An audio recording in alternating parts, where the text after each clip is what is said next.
Good morning, good evening, good night, wherever you may be watching this transmission. Welcome to another very special edition of Talking with Doctors. And it is I, Mike Martins. It's Morning Coffee with Mike, by the way, if you don't know.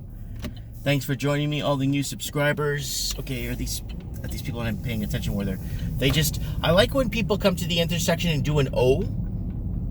So they come to cross.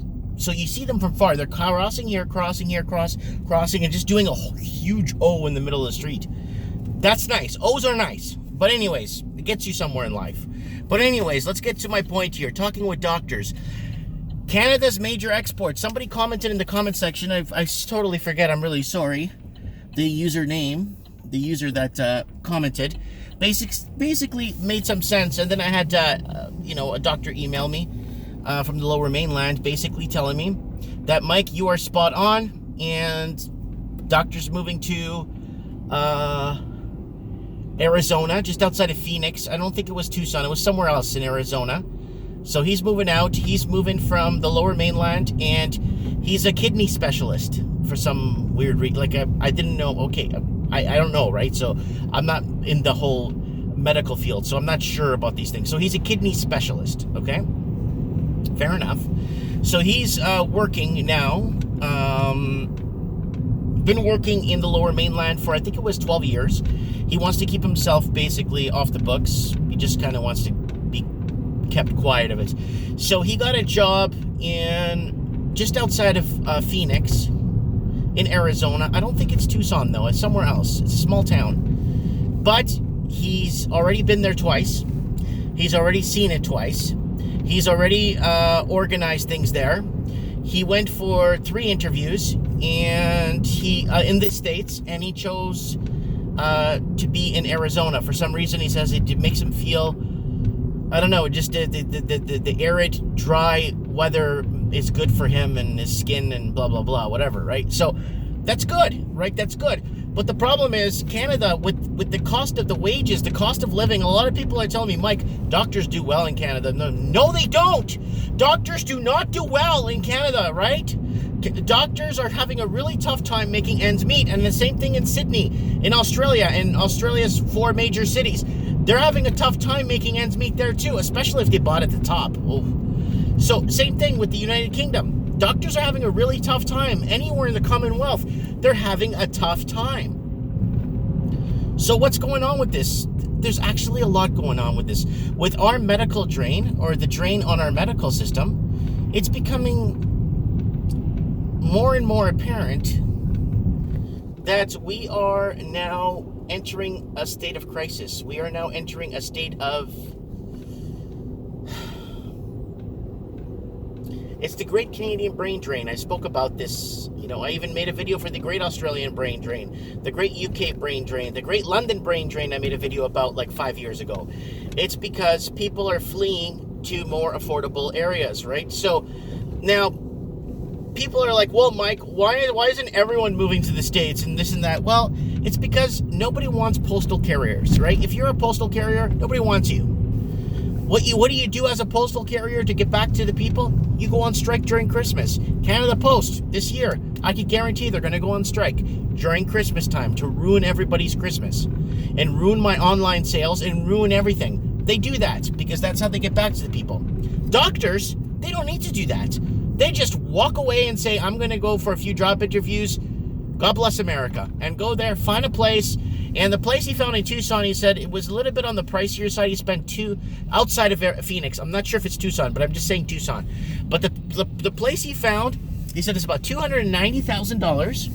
He sold the house he has in the Lower Mainland that his parents left him, like 22 years ago. But he's still a younger guy, though. Long story with the situation arose from circumstances and stuff. So, okay. So what's going on with that? A lot's going on with that, people. So,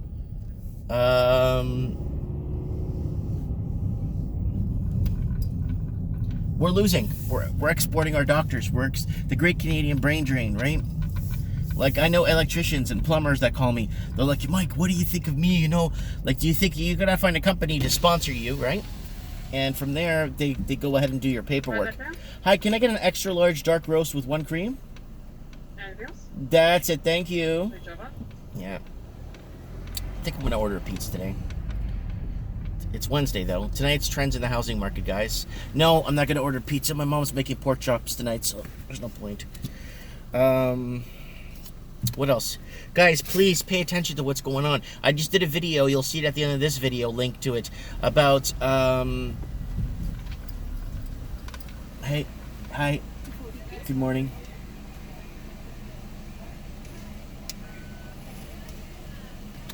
Thank you, have a good day, bye. About plumbers. Plumbers making 90 large a year in the United States, especially if they're, like they were talking about, the average plumber in Atlanta makes about 90 large a year. That's phenomenal. We're looking at houses in Atlanta, 227, 300,000. Man, you could live right on Peachtree Street, right where the Fox Theater is on Peachtree Street.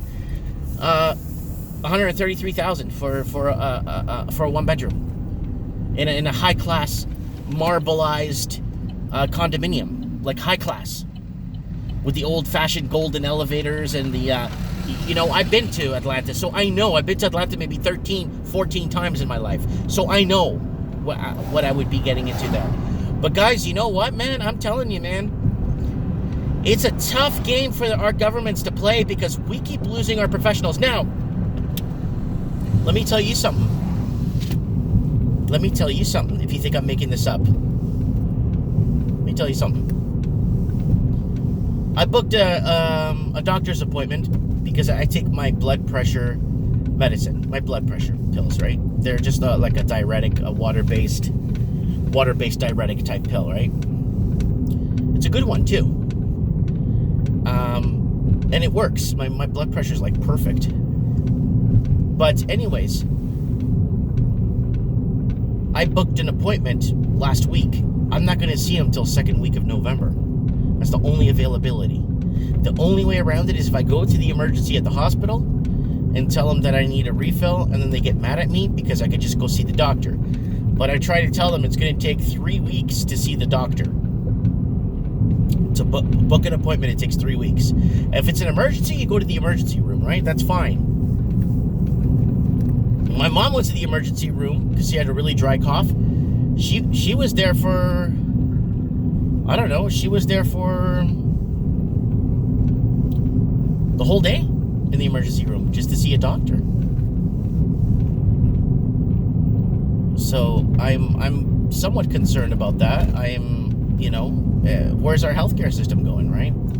Then you got this NDP guy that wants to federalize a prescription. He wants to federalize prescription drugs for people to make it more affordable. That's not going to make it more affordable. That's just going to get the government to clamp down and create more government red tape jobs. And then when you need a medication and you really need this medication, the government's going to say, well, he doesn't need this medication. I don't think so.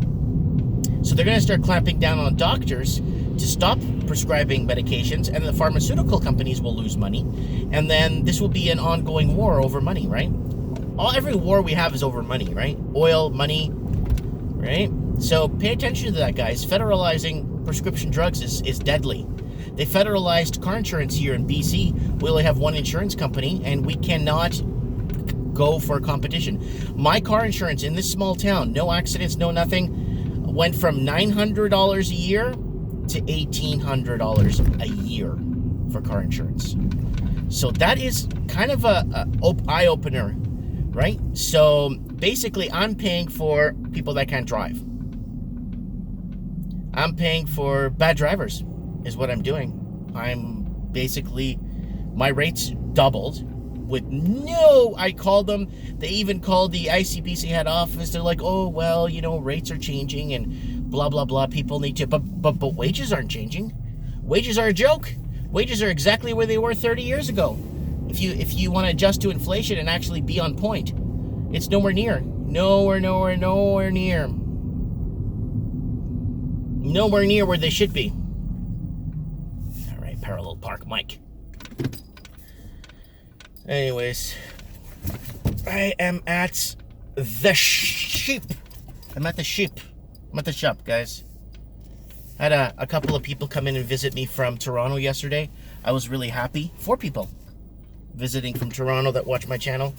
I was very happy to see them. They really made my day, you know? And people come in and see me all the time here at the shop, which is really nice. It's really nice to see people. It's really nice to see people that share a common ground with you or kind of understand. You know, I'm very easily accessible, right? So I wonder, like, those other YouTube channels, like, are they easily accessible? Like, can you get a hold of, like, can you go see Stefan Molyneux somewhere? Like, you'll know where he'll be. Can you see, what's his name, AMTV, Chris Green? Can you just go somewhere and know he's going to be there that time? I wonder who's like that on the YouTube world. If there's somebody out there, let me know in the comments below. Someone that you could just go and you'll know they'll be there. You know, I'm at my shop today till 6. And then I'll be doing trends in the housing market tonight, guys. It's going to be a big one. Let me know what you guys think. Comment below. Thanks for watching.